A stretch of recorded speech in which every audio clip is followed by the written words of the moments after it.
Agora está no ar a vinheta do evento. Na tela aparece um tecido branco, como que voando, e que aos poucos vai se tornando bem amarelo. Pelas extremidades da tela começam a aparecer alguns retângulos que vão se sobrepondo a essa tela amarela. Esses retângulos estão algumas das imagens que relembram diferentes e multicoloridas tiras de tecido.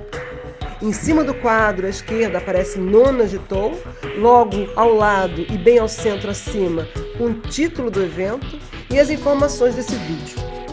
Ao centro aparecem os rostos de Augusto Boal e Paulo Freire. Boal de cabelos pretos com brancos sorrindo, Freire de barba branca e óculos grandes, que aos poucos vão ficando maior. Os tecidos vão sumindo e o rosto de Boal e de Freire vão ganhando praticamente toda a tela, até o ponto que eles desaparecem.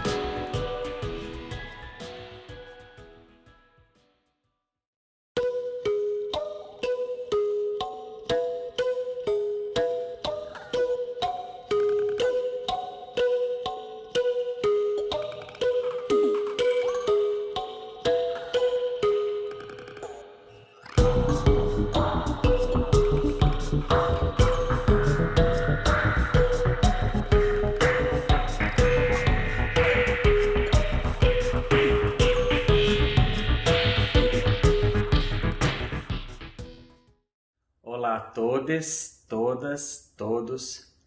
Meu nome é Eduardo Augusto Vieira Valger, nome artístico Eduardo Valger. Na tela, minha imagem, eu sou um homem branco, calvo, utilizo óculos, barba, levemente grisalha na ponta, estou usando uma camisa social amarela com estampa de folhagem e flores, ao fundo na minha parede, linhas, folhagens e bolas laranjas decorando o ambiente. Eu sou instrutor de artes cênicas do município de Pinhais, região metropolitana de Curitiba, Paraná, e também sou doutorando em teatro pela Universidade do Estado de Santa Catarina. Hoje eu vou compartilhar com vocês aqui justamente um pouquinho o resultado de uma parte da minha pesquisa nesse processo de doutorado, né? É um artigo que eu tenho trabalhado denominado O Teatro do Oprimido como Alternativa à Barbárie Cultural. Antes da gente começar a nossa conversa, eu queria trazer aqui uma epígrafe para vocês. Em seus edifícios, quadros e narrativas, a humanidade se prepara, se necessário, para sobreviver à cultura. E o que é mais importante, ela o faz rindo. Talvez esse riso tenha aqui e ali um som um pouco bárbaro. Perfeito. No meio tempo, possa o indivíduo dar um pouco de humanidade àquela massa, que um dia talvez retribua com juros e com juros dos juros. Então, nesse trabalho, eu quero falar justamente da questão da barbárie cultural, mas a partir da perspectiva histórica específica do município de Pinhais, né? O município de Pinhais é um município relativamente novo, né? Ele foi fundado em 1992, mas a história dele está ali muito misturada com a história do estado, principalmente com a história da capital, justamente pela localização geográfica, né? Ele é grudado com Curitiba praticamente, só uma fronteira de rios ali, você atravessa uma ponte, você já sai do centro de um para o centro de outro, praticamente, né? A história, os personagens do Paraná também passaram ali pela região de Pinhais, né? Nesse sentido, eu faço um levantamento historiográfico, né? Trago alguns nomes de algumas pessoas que se debruçaram nessa análise e tento entender a questão da barbárie cultural a partir do ponto de vista dos fantasmas, como o Benjamin fala, né? Dos grandes nomes que nós escolhemos para essa narrativa e dos nomes que nós esquecemos nessa narrativa, as massas, né? E é muito engraçado, por exemplo, no caso de Pinhais, muitos desses nomes não habitam mais o município, não tem mais uma relação expressiva com o município. E os operários que foram contratados por esses grandes nomes alguns habitaram até um pouco tempo atrás ainda, os filhos deles, os descendentes desses operários habitam até hoje o município, no entanto, não são as histórias que são contadas, né? Então, aqui, um dos nomes que a gente traz é justamente o Xavier, né? Ele vai nos apresentar aqui que Pinhais se emancipou de Piraquara em 1992, né? Mas a sua ocupação remonta a muitos séculos antes. Pinhais tem um fator geográfico, histórico engraçado, que é um pedaço de terra que ficou passando de um município em município até se emancipar. Teve um tempo que foi de Curitiba, teve um tempo que foi de Piraquara, teve um tempo que voltou para Curitiba, daí voltou, e daí até que se emancipou, né? Enfim. Nesse sentido, a gente vai destacar aí umas obras que ocorreram no território e que foram relevantes, né? Por exemplo, o trem, a construção do trem que passava pela cidade, foi onde começou a ocupação. Aí depois, com a passagem da linha do trem, começaram a se instalar indústrias de cerâmicas no município, né? A família Vaz foi uma das mais importantes nesse sentido, e depois os descendentes se casaram com os descendentes da família Scarpa, então Vaz e Scarpa são dois nomes, né, para a história de Pinhais assim, que são muito destacados. E também a construção de um shopping center no começo dos anos 90, se eu não me engano. Mas eu queria destacar aqui uma passagem do Pereira Ourique, né? João Luiz Pereira Ourique. Um exemplo dessa situação pode ser percebida na aproximação de fragmentos das teses sobre o conceito de história.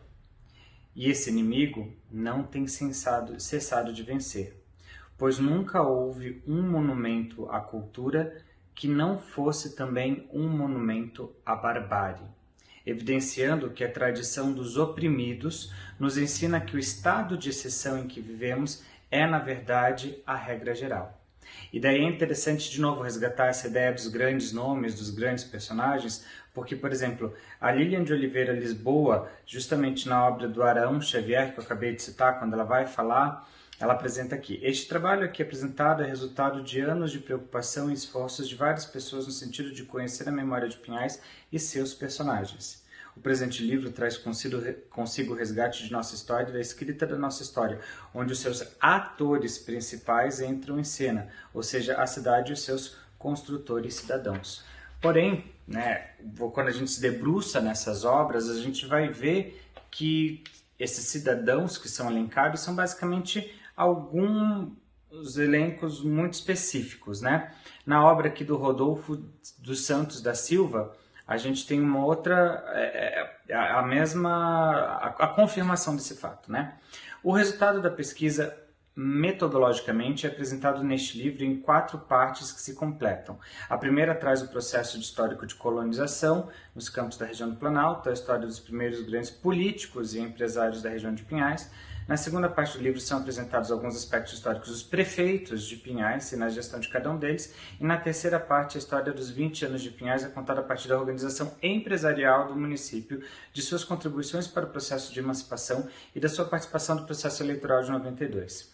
Ou seja, a história do município é contada a partir de políticos, de empresários e ali no máximo de alguns representantes de algumas associações, presidentes de alguma associação.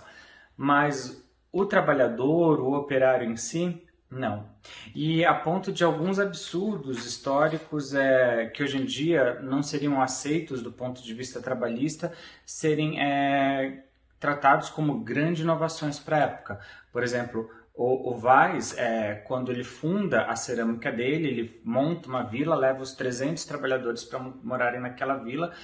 Como era muito afastado do centro de Curitiba, ele também organiza o comércio naquela cidade. E daí ele passa a pagar os operários deles com uma moeda própria, que ele inventa, que ele cria. Ou seja, as pessoas trabalham, são remuneradas por ele e ainda tem que se submeter ao preço das coisas que ele estipula, né? E se elas quisessem sair para ir para fora da vila, né, tinha que trocar a moeda com ele pelo valor de câmbio que ele estabeleceria para poder comprar as coisas fora da vila. Ou seja, práticas que hoje em dia são completamente inaceitáveis perante a nossa ordem jurídica, perante as leis trabalhistas, mas que os autores eles chegam a apresentar quase como uma grande inovação da época, né? Aqui o Xavier escreve: Weiss demonstra grande visão gerencial, estabeleceu um novo tipo de relacionamento financeiro com seus funcionários. Tratava-se da utilização de uma unidade monetária corrente entre os próprios empregados nos limites da área do domínio da cerâmica. Nesse sentido, esse trabalho ele não é um ataque aos historiadores que estão se dedicando a essa análise. É um convite para que a gente reflita, para que a gente passe a ver isso por outro ângulo, que a gente mude essa lente de lugar, né? E nesse sentido eu faço durante a minha pesquisa uma autocrítica. Eu mesmo tive que, em certo momento me foi solicitada uma peça por encomenda, um colega da prefeitura, e a gente decidiu montar uma peça do Emiliano Perneta, né? Um grande poeta paranaense, que nasceu no território de Pinhais. Só que aí vem depois dessa experiência, foi uma experiência boa. Emiliano, ele já para a época dele, né, 1800 e tanto, ele já trazia questões ali como direito das mulheres e tudo mais. Ele era um homem muito à frente do seu tempo, né? E quando eu trabalhei com a turma, esse espetáculo, as meninas principalmente, a gente trabalhou A Vovozinha, que é uma ópera infantil, que justamente ele está questionando o direito da mulher escolher com quem ela quer se casar, né? Lembra que naquela época os casamentos ainda eram arranjos familiares e que muitas vezes decididos única e exclusivamente por homens, né? E o Emiliano já traz numa peça infantil esse questionamento. E para a sociedade paranaense da época era, né? Então, assim, e foi legal com a turma, porque as meninas, nossa, as mulheres não podiam escolher com quem elas iam se casar, como assim? Houve uma série de questionamentos nesse sentido. Mas, ao mesmo tempo, o próprio Emiliano em si é uma figura contraditória, porque ele nasceu no território de Pinhais, né? Mas Pinhais nem existia na época que ele nasceu. A certidão de nascimento dele está como curitibano, né? Ele viveu a sua vida nos grandes centros urbanos, Curitiba e outros, não em Pinhais, né? Então também, será que a gente não tem que olhar para os poetas que viveram efetivamente no território de Pinhais daquela época, entre esses operários, entre esses trabalhadores? Não existia alguém que pegava um violão, que tocava uma música? Ou até, será que a gente não tem que olhar para os poetas e poetisas de hoje, né, que ocupam o nosso município? Será que por mais que a gente sim tenha que conhecer a obra do Emiliano, é muito importante. Inclusive aqui eu trago um trecho dele que eu acho que tem harmonia completa com algumas coisas que o Walter Benjamin fala, né?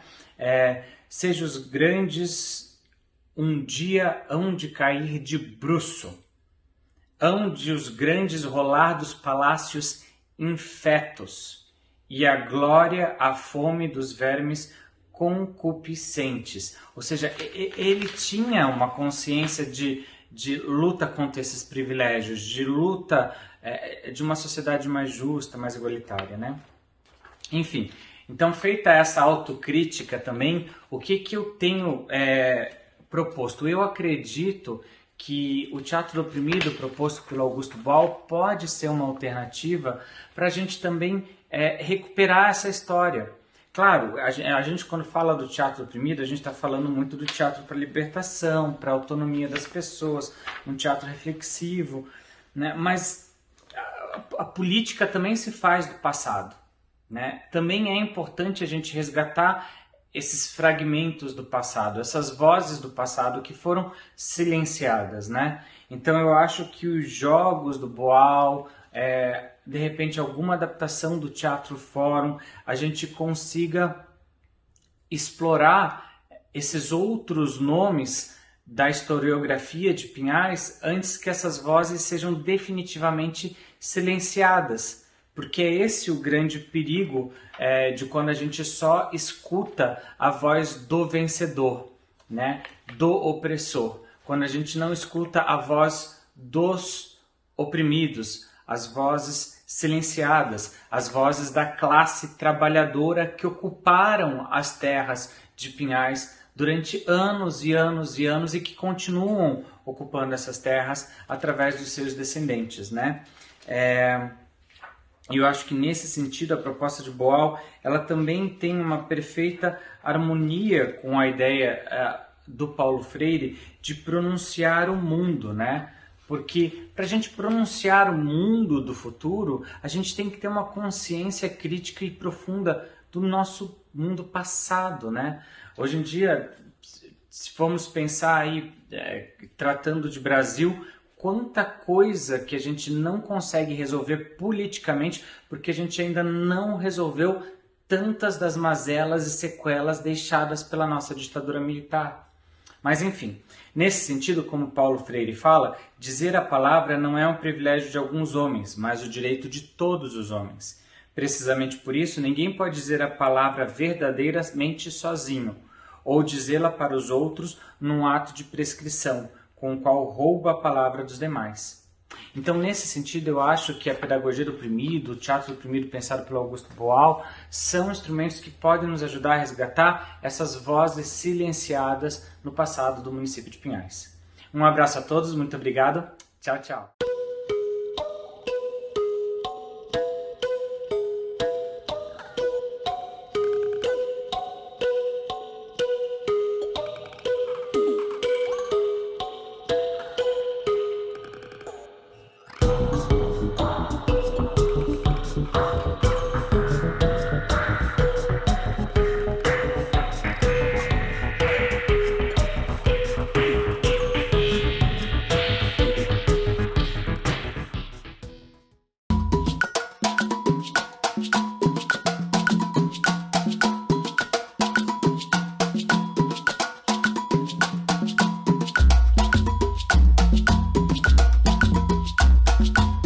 Salve a todas, todes e todos envolvidos e participantes da 9ª Jornada de Teatro do Oprimido e Universidade.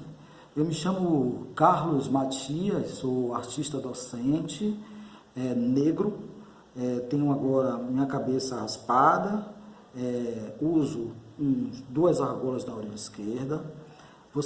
A minha imagem está sendo vista a partir do busto, do peito para cima. Estou usando uma camisa estilo afro, estampada de listras com cores diversas, como rosa, azul, preto, branco. E vim aqui apresentar para vocês o meu projeto de mestrado, projeto de pesquisa, que foi, o ano passado, avaliado e aprovado pelo Profiartes UFBA. O Profiartes é mestrado profissional de artes, que é coordenado nacionalmente por uma universidade de Santa Catarina, mas é desenvolvido em outras universidades federais de diversos estados, e no meu caso, UFBA Salvador, Bahia. Bom, meu projeto de mestrado, ele tem de pesquisar sobre as fake news. Eu quero usar o teatro-jornal para pesquisar sobre as fake news com jovens estudantes de escola pública, né? O Profiartes é direcionado para artistas docentes que trabalham em escola pública, então o meu projeto vai ser todo desenvolvido dentro de sala de aula. Eu intitulei esse projeto como Teatro Jornal, revelando as habilidades dos jovens estudantes sobre as fake news. E eu tentei, nos meus questionamentos, me perguntava como as técnicas do teatro jornal podem ser trabalhadas hoje. Então eu percebi que se naquela época, na década de 70, o teatro jornal ele foi construído para revelar o que os meios de comunicação da época, o jornal que falava bem da ditadura, o teatro jornal foi criado para revelar o que os jornais da ditadura falavam. Eu aí trouxe a ideia de revelar o que as falsas notícias atuais falam com os jovens. Eu pretendo discorrer sobre um formato de dissertação essa prática dentro de sala de aula. Pretendo não só revelar quais as habilidades os jovens têm para lidar com as falsas notícias, se eles sabem distinguir o que é uma falsa e uma verdadeira notícia, não só isso, mas também discorrer ali na dissertação as respostas práticas que os jovens vão expressar diante dos exercícios dos jogos e das técnicas do teatro-jornal e qual influência o teatro-jornal provocou neles quando foram apresentadas propostas de desconstrução e construção estética. Porque minha ideia também é descrever como esses resultados criativos divulgados, apresentados também nas redes sociais, ele se contrapôs às falsas notícias. Então é isso, basicamente é isso. Eu vou discorrer no formato de dissertação, como eu falei, 4 capítulos, né? O primeiro capítulo desse meu projeto, eu pretendo falar um pouco sobre a história do teatro-jornal, a história como surgiu o Teatro do Oprimido e sua árvore, e o Teatro do Oprimido em Salvador, a partir de 2013, 2014, fazendo entrevista com 2 figuras que eu acho importantes nesse recorte, nesse período, que é a Antônia Pereira, que é a figura dentro da Universidade Federal da Bahia, que trabalha com o Teatro do Oprimido, mais de forma específica, porque a gente falava assim do Teatro do Oprimido, mas de formas esporádicas com os professores, mas eu acredito que, eu tenho essa impressão que a Antônia Pereira era a figura que começou a trabalhar isso de forma mais contundente, e a chegada do Lico Tule, que traz para cá a Gitos, né? Eu participei de 2 Gitos como arte educador do Movimento Sem Teto, e falar um pouco desse recorte sobre isso, essa marcação. Aí eu chamo esse capítulo de Teatro-Jornal e os caminhos que levaram à árvore. No segundo capítulo, eu vou falar sobre 2 figuras importantes, coringas, que resgatam o teatro-jornal. Também, a partir de entrevistas, eu vou discorrer nesse capítulo sobre a atuação de Alessandro Conceição e Cláudia Simone, como eles eles decidem resgatar esse método, teatro-jornal, como eles trabalham, quais resultados, e isso fazer a partir de uma entrevista. O nome desse capítulo eu intitulo de Alessandro Conceição e Cláudia Simone, Caminhos cultivados através do teatro-jornal.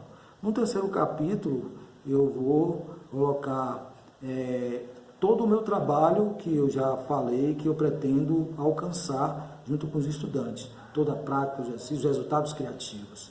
E esse capítulo leva o título do projeto, que é Teatro-Jornal, revelando as habilidades dos jovens estudantes de Dias d'Ávila sobre as fake news, porque eu sou professor de teatro que atuo em um município da região metropolitana de Salvador, chamado Dias d'Ávila.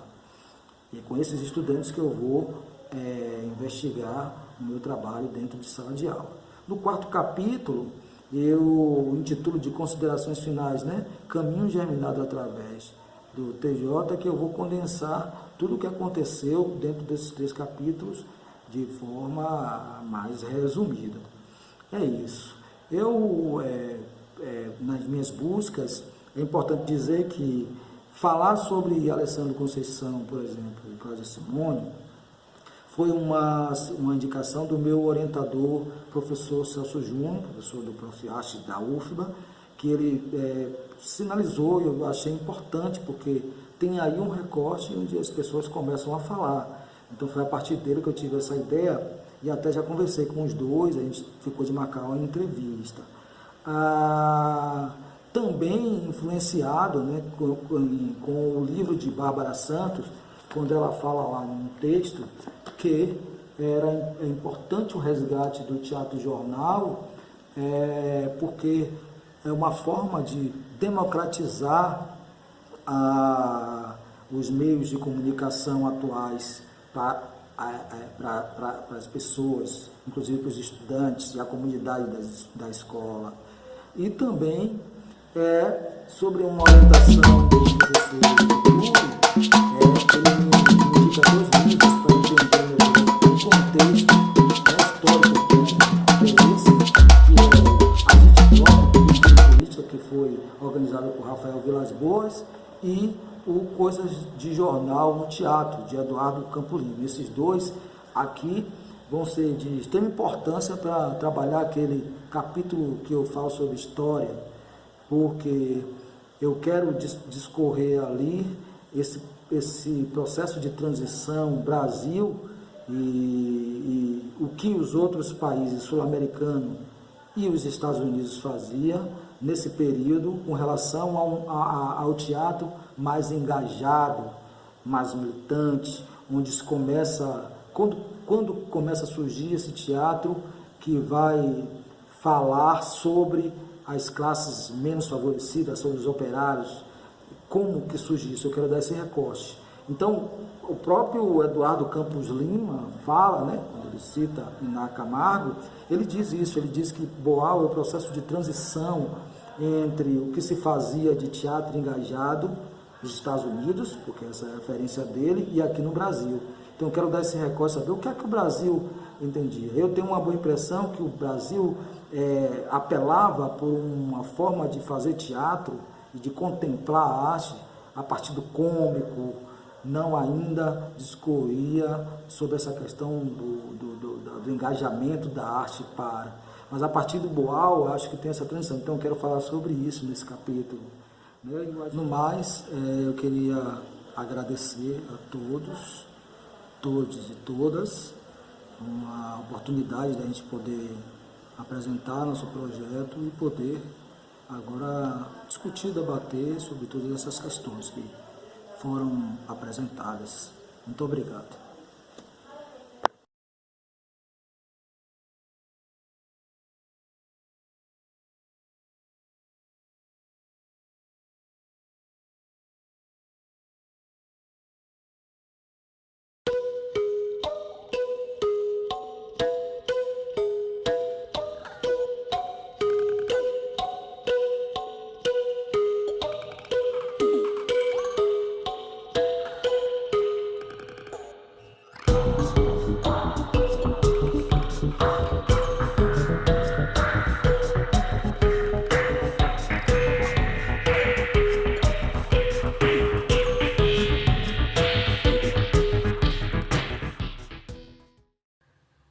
Olá, eu sou Francine Machado, de Mendonça, sou arte educadora na EJA de Santo André, escritora e contadora de histórias. Achei interessante trazer aqui para a partilha de comunicações orais do GITOL uma experiência que eu tive. Eu estava finalizando a pós de Teatro do Oprimido com o coletivo Garoa, quando a pandemia colocou toda a pós online. A questão é que no fim dessa especialização, a gente faz um estágio prático, que eu faria em Santo André mesmo, que tem uma tradição com o Teatro do Oprimido, onde há histórias de que o Boal teria feito esse teatro fórum com os operários. A cidade já deu formações em Teatro do Oprimido, já usou essa metodologia do Boal na construção dos orçamentos participativos na época das gestões progressivas. Porém, quando entrou a pandemia, a gente só tinha contato com os nossos estudantes pelo WhatsApp, porque demorou muito para se definir uma plataforma de estudos entre os professores, que também seria usada com os estudantes. Quando foi definida, ela não era amigável nem para os professores e nem para os estudantes. Então ficou tudo muito online no WhatsApp com eles, envio de fotos, envio de vídeos e também tirando dúvidas. A gente acabou fazendo apostilas, que foi a saída que a gente percebeu que era viável, porque elas eram entregues junto com o kit merenda. De qualquer forma, não são formas de contato que a gente consiga fazer o Teatro do Oprimido que eu fazia no chão de escola. A gente fazia jogos, a gente fazia improvisos, teatro jornal. E aí, quebrando a cabeça de como que eu faria isso, para não deixar de finalizar a pós, não evitar a questão que eu queria fazer o estágio, eu fui experimentando algumas multiplicações de Teatro do Oprimido possíveis para a pandemia e para as pessoas que eu conhecia que me ajudaram. E os ajustes que foram viáveis dentro do que eu estudei, dentro do que os grupos que eu trabalhei conseguiram se abrir pra gente jogar, improvisar e conhecer mais e aprender com Boal. Então eu fiz inicialmente um estudo, uma experiência, uma espécie de test drive com um grupo de estudos de arte e educação independente chamado Quinta Parede. Eram professores que queriam testar o que ia funcionar de fazer teatro online. Quando eu entrei, eles ainda estavam fazendo Viola Spolin. A gente percebeu que a gente precisou fazer tanta adaptação para fazer Viola Spolin pelo Meeting, que viraram outros jogos, não eram mais os jogos do fichário que a gente conhecia. E aí, como eu já vinha desse trabalho, não só com a pós que eu comentei, mas com os encontros da Rede Sem Fronteira de Teatro do Oprimido, uma oficina que eu fiz com o Julian Boal no Sesc Pompeia, e também a formação com o Armindo Pinto em Santo André, eu sugeri que a gente experimentasse Boal. Talvez não precisasse de tanta adaptação quanto a Spolin, porque graças à pedagogia griot, que trabalha com a cultura originária no centro da educação, né, a gente percebe que quando a cultura, a sistematização, a metodologia conversa com a nossa cultura, ela flui de um outro jeito. E aí eu sugeri o Boal, os professores toparam. Eu fiquei umas 5 semanas trabalhando os jogos, os improvisos com eles. No começo, até o meio talvez, eu contei com a ajuda de amigos dos encontros da Rede Sem Fronteiras, do Teatro do Oprimido. E também planejando, pensando como ajustar, o que a gente mudaria, já que não era ao vivo, já que era um teatro chapado na conferência. Mas de um certo ponto em diante eles não conseguiram fazer essa multiplicação comigo. Eu que tinha que acabar pós também. Alguns tinham que, às vezes, trabalhar, tinha que sair mais cedo, enfim. Mas nesses encontros do Quinta Parede, tivemos retornos muito bacanas, porque professores comentaram que esqueceram que estavam online, esqueceram que devia ficar enquadrado para a gente ver como que a pessoa estava improvisando. Eles se divertiram, fazia tempo que as pessoas estavam sem se divertir na pandemia, e alguns envolveram os filhos que estavam próximos jogando para participar, para conhecer, se divertir, enfim. E também achei bastante interessante que professores do interior de São Paulo, mais especificamente de Garça, comentaram que eles estavam contentes porque eram umas vivências que levavam mais para essa questão do teatro educação prático, e eles estavam cansados da questão teórica, que é o que a gente mais tem dentro de educação, né? Na maioria delas, uma ou outra não, mas bastante delas tem essa questão mesmo. E aí eu já achei bem interessante, falei, acho que de repente dá para multiplicar fora daqui. Na EJA eu senti todas as dificuldades que eu já comentei, então eu fiz, como a gente trabalhava bastante com a questão das apostilas, né, até para que eles também pegassem os kits merendas, que equivaliam a uma cesta básica, e a gente tá com uma série de estudantes com problema social, desempregado, com fome, etc. Daí ali eu coloquei uns resumos que falava das histórias de cada técnica que tá na árvore do Teatro do Oprimido. Explicava, punha foto, punha perguntas. No WhatsApp eu mandava vídeos, mandava fotos. Tem uma série de curiosidade da parte deles. Porém, jogar mesmo o Teatro do Oprimido com eles ficou meio difícil nessa ocasião. Eu consegui também integrar esse estudo com uma professora da formação profissional. Na verdade, eles chamam instrutor, né? Então, a gente fez essa atividade junto e falou para eles colocarem também pesquisas de fotos, de notícias que eles achavam que tinha a ver com opressão, com oprimido, com esses assuntos que a gente estava tratando com eles. Um dos trabalhos que eu mais tive ali retorno também foi com o Teatro Jornal, que é uma coisa que eu trabalho bastante, por conta de eu ter sido jornalista anteriormente e porque agora a gente vê que a questão do Meeting ou do Zoom consegue conversar com uma possível estética que dialogue com TV, com internet, eles acabam conseguindo fazer uns improvisos muito interessantes. Aí lá na EJA eu mandei numa das apostilas a história do Teatro Jornal, foto, passei vídeo, tirei dúvida, e aí eu falava deles escolherem uma notícia e gravarem, né, a narração, a interpretação, me passar. Como eles não têm tanta familiaridade, tem uma timidez, umas travas que não é sempre que a gente encontra em grupos de estudantes, eles acabaram fazendo umas leituras meio brandas, então eu retomava o contato para entender como que ele estava vendo os personagens da notícia, quem que ele pensava que era oprimido, quem ele pensava que era opressor. E aí eu percebi que apesar deles não colocarem muitas emoções ali nessas gravações das notícias, eles estavam vendo quem era o oprimido, estavam contrários ao opressor, estavam se solidarizando com o que passava o oprimido. Achei bem interessante porque foi a mudança da mudança do que a gente já fez com o teatro jornal em chão de escola. Muito diferente, mas eu fiquei contente porque foi a troca possível dentro do que a gente tem percebido de dificuldade no teatro híbrido, aliás, na educação híbrida agora, porque a gente retomou com eles desde maio, né? Quem estava na greve sanitária começou depois de junho, julho. Então, teve esses estudos com eles, achei bacana assim, os retornos que eles foram dando, porém, na EJA a gente percebia que tinha que fazer mais ajustes por conta, às vezes eles não tinham celulares legais, eles chegaram a receber chips da prefeitura para ver se navegava, mas volta e meia esse chip era cortado, então eles para estudar sozinhos tem a questão da autonomia que não está tão avançada, né? Meio que a gente estava começando a alfabetização digital deles, e aí já interrompeu com isolamento e tudo. Aí eu também pensei assim, eu queria terminar a pós-graduação, não queria ficar esperando voltar pro chão de escola para fazer o estágio da pós com o Coletivo Garoa, porque a gente nem sabia quando ia voltar, né? Aí eu consegui conversar para fazer esse estágio na Fundação das Artes, onde eu estudei teatro faz mais de 20 anos. A fundação fica em São Caetano.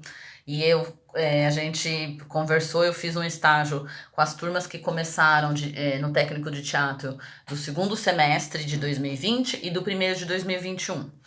Foi um mês com cada turma, encontros semanais, mas era a noite toda porque era a mesma matéria. Que eu pude fazer essa multiplicação. Então, metade eu fazia essa introdução, falava da árvore do teatro do oprimido, partilhava vídeos, né, dos causos, que eu brinco, parece que tem uns causos de pescador dentro do teatro do oprimido, é por isso que eu gosto tanto e converso com a minha questão da contação de história, né? Porque tem algumas histórias de como começou ou de como a técnica se transformou, que conforme a gente vai conhecendo outros pesquisadores e outros praticantes de teatro do oprimido, tem todo um questionamento que talvez não tenha sido daquela maneira, né? E do meio em diante, o nosso estágio lá com a especialização do Garoa se orienta que a gente faça um foco ali numa técnica. E eu foco no teatro jornal porque eu venho da comunicação, né? Então foi bem interessante que eles levaram as notícias, fizeram... Por exemplo, teve uma turma que escolheu uma notícia que a moça tentou defender o cachorro do marido e ela foi mordida pelo marido. E aí eles fizeram toda uma improvisação em cima que acabou reunindo vários jogos do teatro jornal, mas ficou parecendo um Cidade Alerta. Então foi super interessante. Depois teve estudante que ficou me procurando porque queria me entrevistar para uma matéria que eles finalizaram com perfis de ex-alunos da fundação. Foi uma visita virtual, né? Foi pelo Meeting e a gente sentiu que a maioria tinha bastante proximidade, interesse, participou bastante. Tinha muito fechamento e abertura de câmera e de áudio explicando que a família estava estranhando a aula com barulho, com muito movimento, mas eles interagiam muito bem apesar disso. Depois, esse ano, eu também multipliquei. É tudo multiplicação do teatro oprimido possível na pandemia, né? E aí esse ano eu consegui aprovar pela Aldir Blanc de São Caetano também o projeto Narrativas Itinerantes, que eu ia meio que dividir a quantidade de vídeos que a gente podia fazer para o projeto em contação de histórias e em teatro do oprimido. Depois a gente soube que a live não ia poder ser ao vivo de verdade, ia ser gravada. Então, já que foi assim, eu fiz 4 vídeos com contações de histórias e formação que eu dou nisso, e essas formações eu dou com o jogo de teatro do oprimido quando eu encontro os futuros contadores, que agora teve que ajustar tudo. O 5º vídeo era de teatro do oprimido. Aí não tinha contação de história dessas que eu usei nos outros, né? Que era indígena, africana.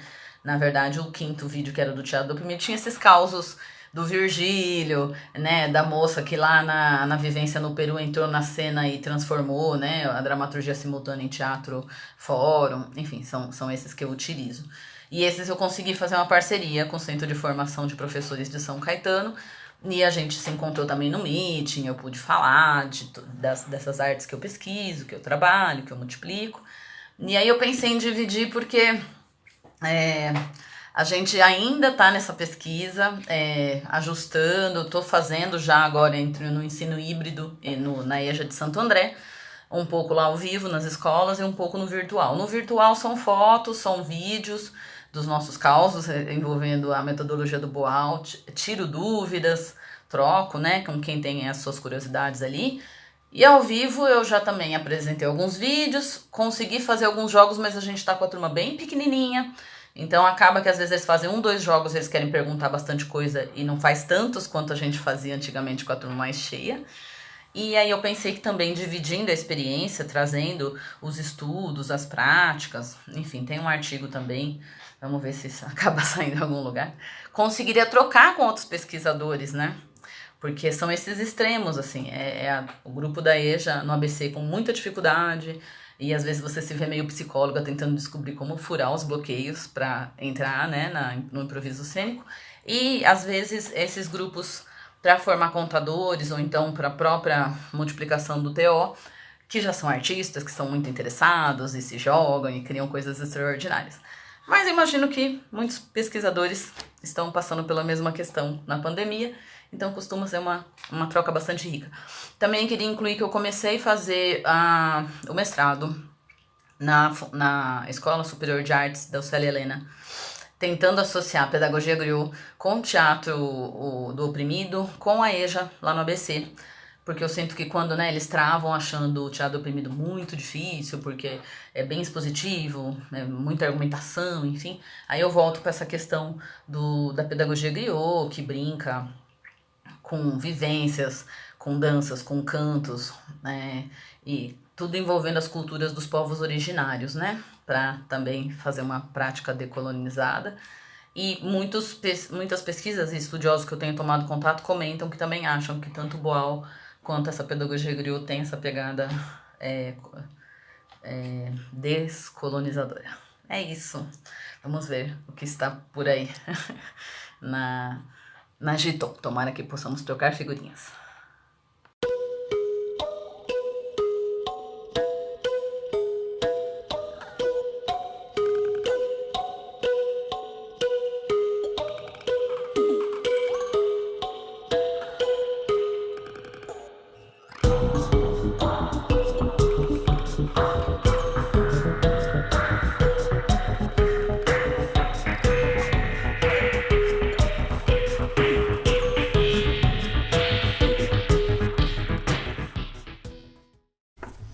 Olá pessoal, eu quero cumprimentar todas as pessoas que nos assistem e começo agradecendo a comissão organizadora dessa Gitu e ao Gesto por mais essa Gitu, né?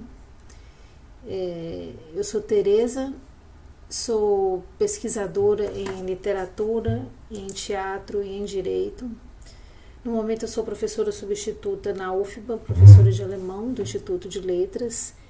E a pesquisa que eu venho fazendo, que é uma continuação do meu trabalho de mestrado. O meu mestrado foi em Direito. Eu trabalhei as interfaces entre Direito e Teatro. E eu estudei, na época, o teatro de Brecht e a proposta teórica de um autor argentino que chama Carlos Cócio. E a ideia era justamente permitir um referencial crítico de análise ou de observação do direito, né? Com propostas de interferências recíprocas. No doutorado eu trabalhei Brecht, eu trabalhei a peça Aquele que diz sim, aquele que diz não. Estudei o contexto de surgimento, a ideia era ler a peça de outros pontos de vista, entender como ela poderia ser lida, né? A partir do contexto de surgimento e das questões que existiam ali. E agora a minha pesquisa, o que eu tenho feito, é justamente olhar os direitos humanos a partir da ideia, a partir do texto teórico de Boal, quando ele fala do pensamento sensível e do pensamento simbólico. Isso me chamou muita atenção porque a gente estuda os direitos humanos, estuda e pratica os direitos humanos ou até hoje, né, a partir da matriz europeia, né, eles são reconhecidos como produto de lutas, mas lutas europeias, as gerações de direito, enfim. Há toda uma teorização em torno de uma construção eurocêntrica. E não é só isso que incomoda.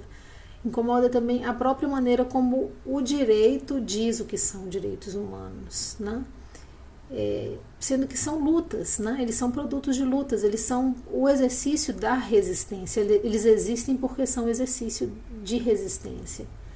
E essa problematização que Boal faz sobre o pensamento, esse modo único de pensar, né, ocidental, que acabou suprimindo o pensamento sensível, nos permite nos distanciar dessa abordagem dos direitos humanos, nessa matriz europeia, nessa matriz normativa, para entender como nós poderíamos nos valer deles como gramática de luta, né? Como que eles podem permitir a emancipação, o que são, quais direitos que poderiam permitir uma emancipação, poderiam realizar o seu propósito. Agora, nessa própria matriz europeia, nesse sistema internacional de direitos humanos, existe a previsão da educação em direitos humanos como condição do sistema. O que se diz se os direitos humanos não estiverem na consciência dos titulares, que somos todos nós, que é toda a humanidade, eles não existem, né? Eles não são viáveis. Agora, se a gente pensa justamente em outros povos que não sejam os povos europeus, né? Quais direitos humanos deveriam estar na consciência desses povos não europeus também, né? Quais são as demandas que eles enfrentam? O que eu tenho percebido é que isso é um pouco omitido na lida, na prática com os direitos humanos nos países periféricos. E nem esse nome também é interessante para falar de direitos humanos, né? Quer dizer, estamos na periferia dos direitos humanos, enfim. Mas a questão é como nós poderíamos propor, né? Esse é o desafio.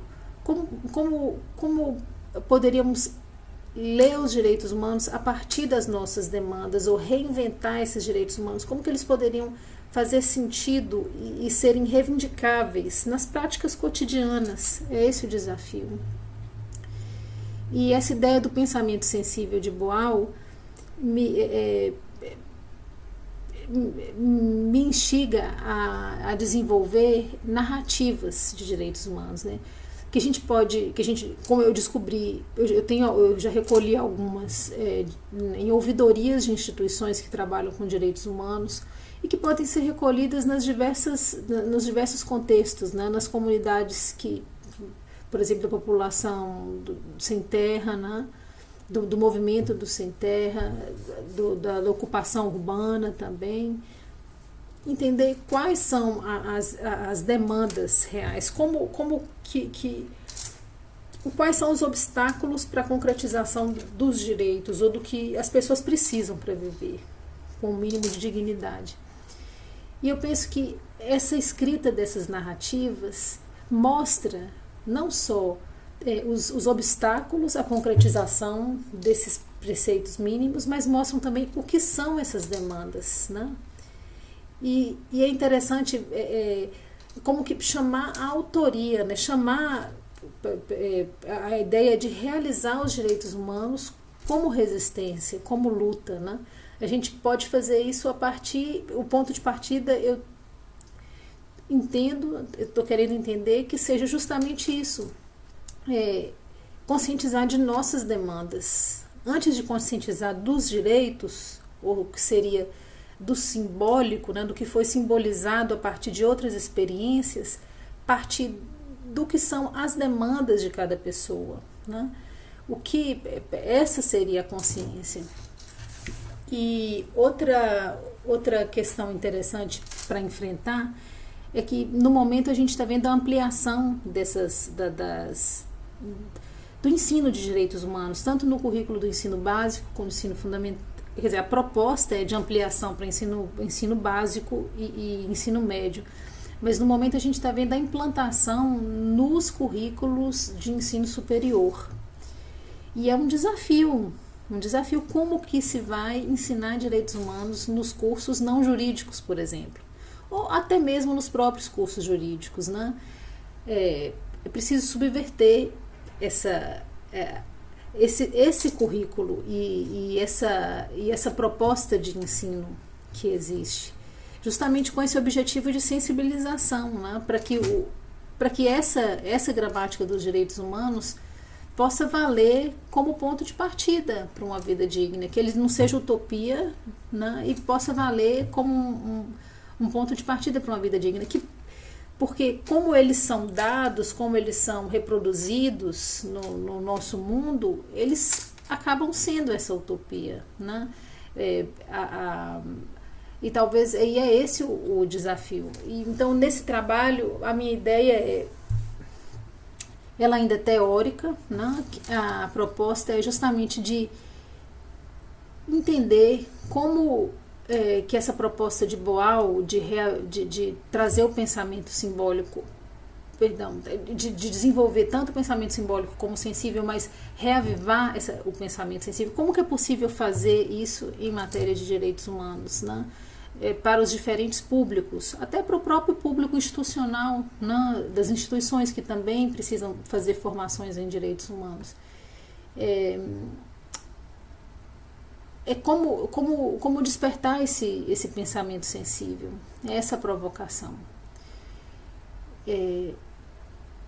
No momento teórico, ainda é um trabalho teórico, talvez em um segundo momento ele caminhe para uma adaptação de exercícios para diferentes públicos. Gostaria que já tivesse alguma coisa pronta, mas ainda preciso desconstruir um pouco desse pensamento hegemônico em direitos humanos, sabe? Que direitos humanos são normas e valem porque são normas.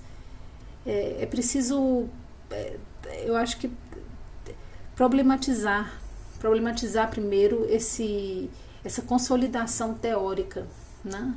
E é o meu desafio, o desafio nesse trabalho. E é isso que eu tinha para falar para vocês. Acho uma pena não poder discutir. Eu queria ouvir as pessoas que trabalham com teatro do oprimido. Eu acho que eu já dei uma olhada, tem muitos trabalhos com direitos humanos também, né? A partir do teatro do oprimido. Mas quem sabe, depois dessa apresentação, eu não sei como vai ser a troca, mas eu gostaria muito de poder trocar. É isso aí, agradeço mais uma vez a oportunidade e espero poder conversar com vocês sobre esses temas e outros. É isso aí, valeu.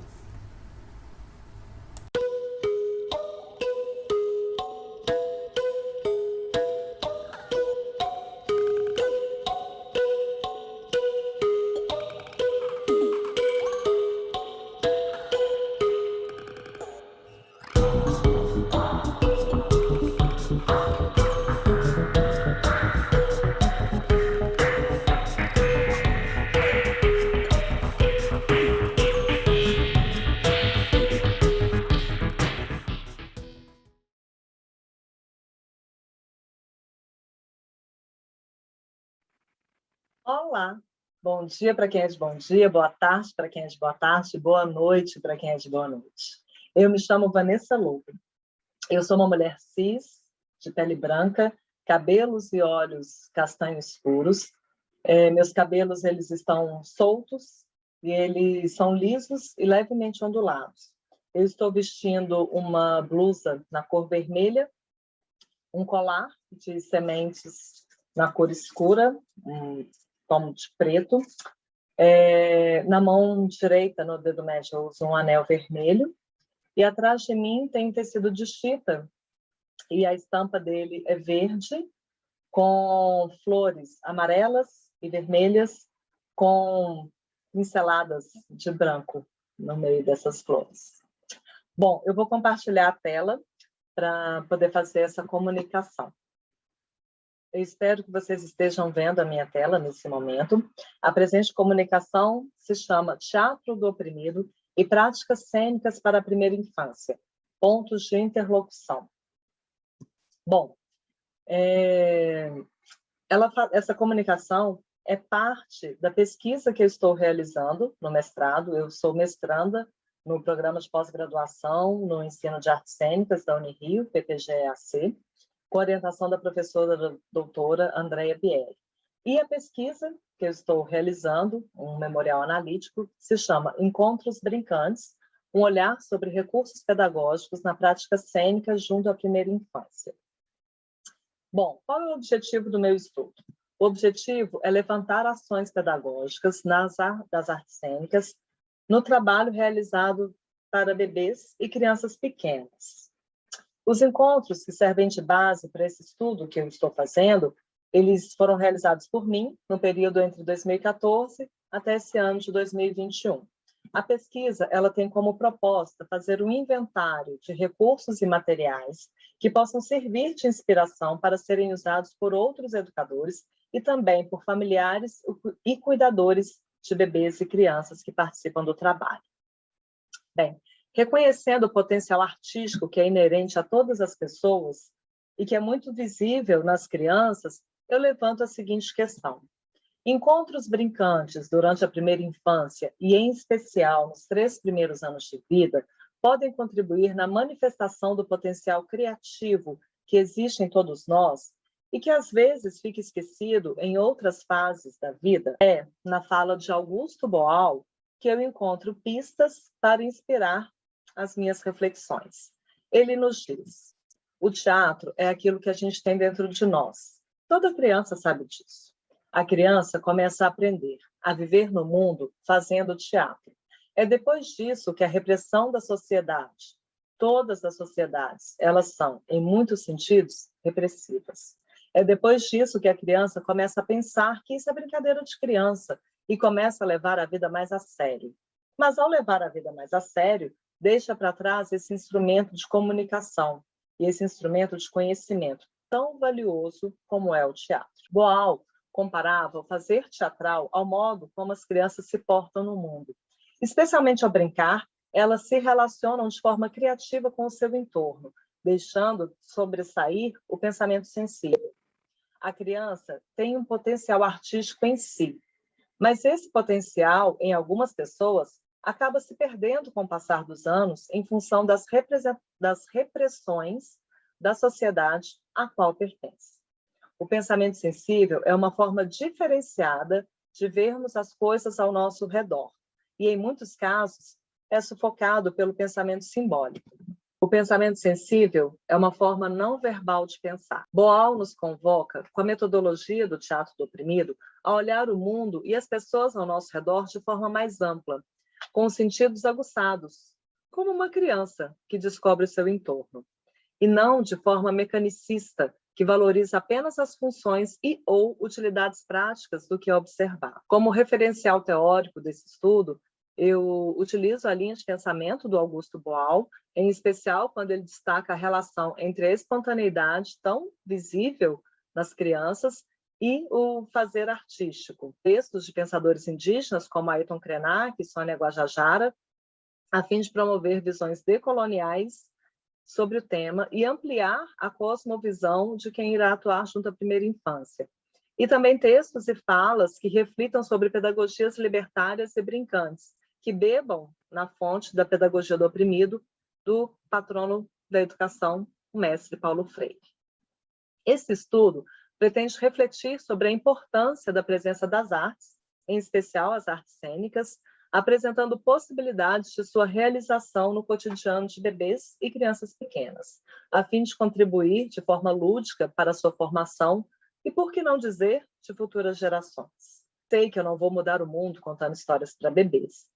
Eu reconheço isso, mas algumas rachaduras nas opressões do sistema capitalista e patriarcal em que estamos inseridos, isso a gente pode fazer.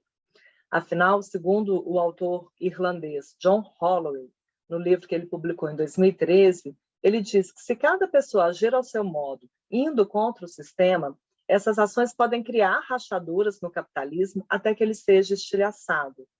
Para Holloway, é a grandiosidade das atitudes dos indivíduos nas suas escolhas cotidianas que poderá promover uma revolução. Embora eu trabalhe para um público que ainda não atua nem se manifesta politicamente, eu acredito ser necessário que valores em prol de uma sociedade mais igualitária e sem racismos sejam parâmetros para o repertório que eu lhe ofereço. Pois, como nos diz Sônia Guajajara, enquanto o Brasil não assumir a sua dívida histórica para com os povos originários e para com os povos de matriz africana, trabalhando ativamente para repará-la, construiremos um falso futuro, mascarando nossas memórias e oprimindo corpos presentes. Eu acredito que as histórias contêm elementos culturais que nos formam, e é também um modo de apresentar palavras significativas à criança, nessa fase em que ela está ouvindo alguns termos pela primeira vez.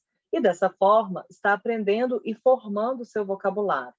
Levando em conta que nos 3 primeiros anos de vida, a pessoa aprende mais do que em qualquer outra fase da sua existência, atividades que acolham os bebês e que possam ter embasamento numa pedagogia libertária podem ser enriquecedoras para esses pequenos seres. Existem vários exercícios do arsenal de jogos do Teatro do Oprimido que estimulam a pulsão criativa, que é inerente a todos, e que retratam muito bem o uso do pensamento não verbal.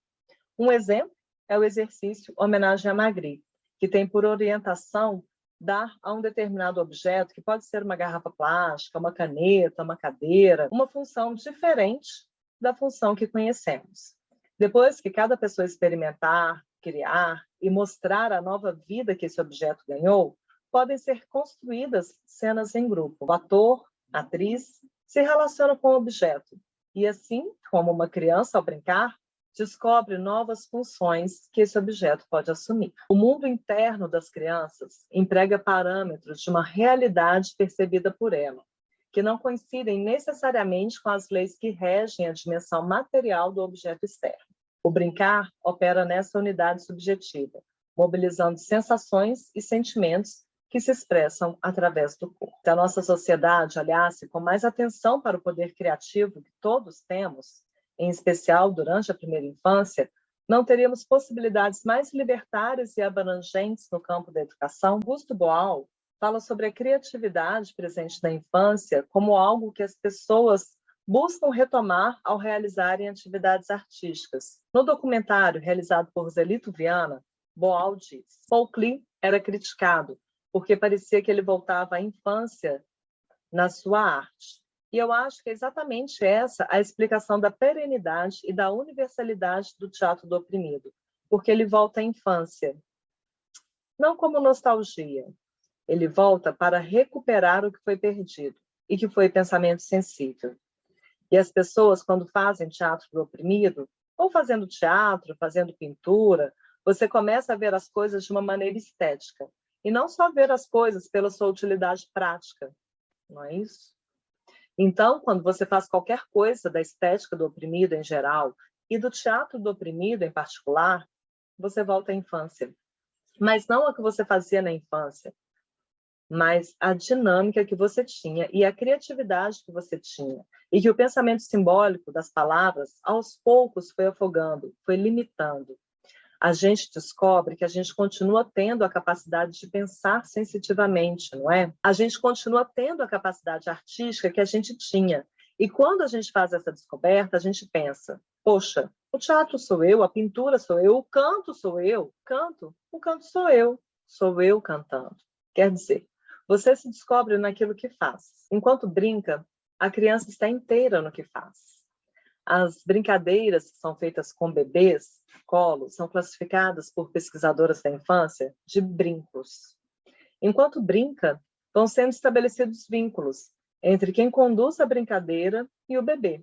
Ou seja, aos poucos, esse pequeno ser vai se associando ao mundo ao qual faz parte.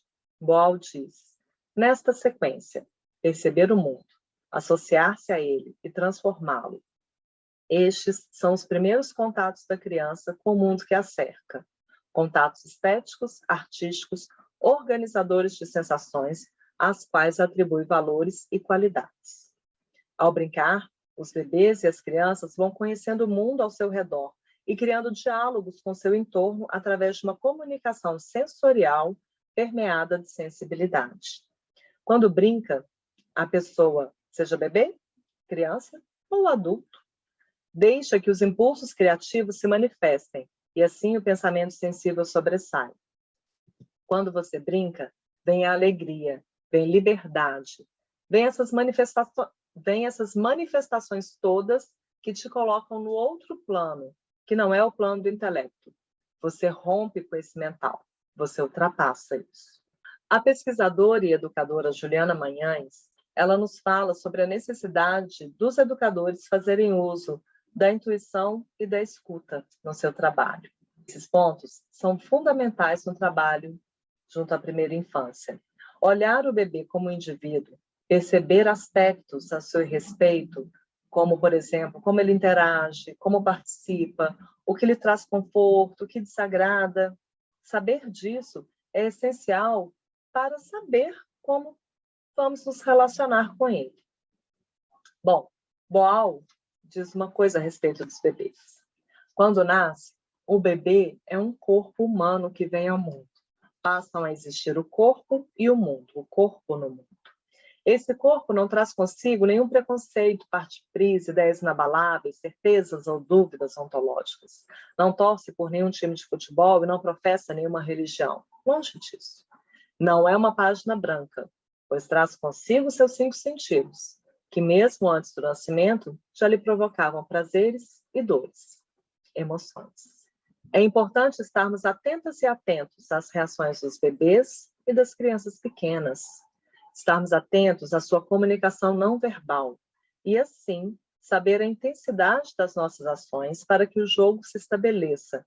Caso contrário, não haverá troca. Será apenas um adulto fazendo coisas que ele acredita serem interessantes para aquela pessoa. Algo bem próximo à educação bancária, que é tão combatida pelo Paulo Freire. Com Sérgio Manberti, na apresentação do livro A Estética do Oprimido, a obra de Boal propunha emergir consciências e transformar simples consumidores em cidadãos capazes de produzir cultura. Diante desse propósito, eu me pergunto, em que momento deixamos de nos perceber enquanto seres humanos para nos identificarmos apenas como parte integrante de uma massa de consumidores? Ao brincar, a pessoa, seja criança ou adulto, deixa que os impulsos criativos fluam. E assim, o pensamento sensível, o qual Boal diz que às vezes fica esquecido nos adultos, pode sobressair, pode se manifestar. Para finalizar, eu quero deixar uma reflexão estampada na imagem de um grafite, infelizmente hoje já apagado, que existia em uma rua no bairro da Glória, no Rio de Janeiro. O que você deixou de ser quando cresceu? Bom, aqui estão as referências bibliográficas do meu estudo. Muito obrigada pela atenção e até breve.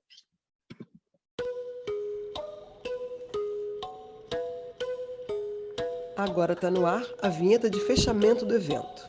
Na tela aparece um fundo amarelo, pelas extremidades da tela começam a aparecer alguns retângulos que vão se sobrepondo a essa tela amarela.